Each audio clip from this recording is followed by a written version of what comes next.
এতগুলো দিন থাকতে জুমার দিনের এত ফজিলত কেন? কারণ এই দিনে আল্লাহ তাআলা আদম আলাইহিস সালামকে তৈরি করেছেন। এই দিনে আল্লাহ তাআলা সাইয়েদনা আদমকে জান্নাত থেকে দুনিয়ায় পাঠিয়েছেন। এই জুমার দিনে আল্লাহ সাইয়েদনা আদম আলাইহিস সালামের তওবা কবুল করেছেন। এই জুমার দিনে আল্লাহ তাআলা সাইয়েদনা আদম আলাইহিস সালামের রূহ কবজ করবেন। জুমার দিন ছাড়া কিয়ামত অনুষ্ঠিত হবে। আপনি আপনার ছেলের শুধু এই কোরআনটা শিখায়া দেন, এই কোরআন আপনার ছেলেরে গোটা বিশ্বটা শিখায়া দিবে, ঠিক কি না? কারণ কোরআন পড়লে আপনার ছেলে ভদ্র হবে, মার্জিত হবে, সুশিক্ষিত হবে। কারণ কোরআনের প্রথম কথাই হচ্ছে পড়ো। কোরআনের প্রথম কথা কি? মুসলমানদের না পড়ে উপায় আছে? কথা বলেন। আপনার যখন মন ভালো থাকবে আপনি পড়বেন, আপনার মন খারাপ তখনও পড়বেন।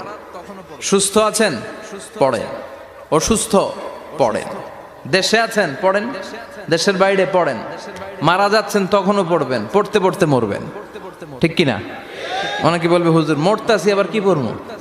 তখন পড়বেন লা ইলাহা মুহাম্মাদুর। কোরআনের প্রথম কথা হচ্ছে ইকরা। কোরআনের প্রথম কথা কি? Read in the name of your Lord who has created. পড়ো তোমার প্রভুর নামে যিনি তোমায় শিক্ষা। পয়সাওয়ালা কোটিপতি সে ঘুমের ট্যাবলেট খায়, ঘুমের জন্য যে ট্যাবলেট লাগে রিকশাওয়ালা ওইটাই জানে না, ঠিক কি না? কি আজীব তামাশা। টাকা দিয়ে সুখ কিনা যায় না, গাড়ি কিনা যায়, বাড়ি কিনা যায়, কিন্তু সুখ নো ওয়ে, কেনা যায় না। টাকা হলে জাজিম কিনা যায়, পালিশ কিনা যায়, ঘুম কিনা যায় না। ঘুম কিনা যায়?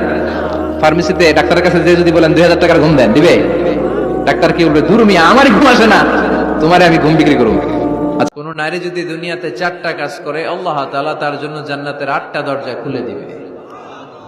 1 নাম্বার, যে নারী সালাত পড়ে। কি পড়ে?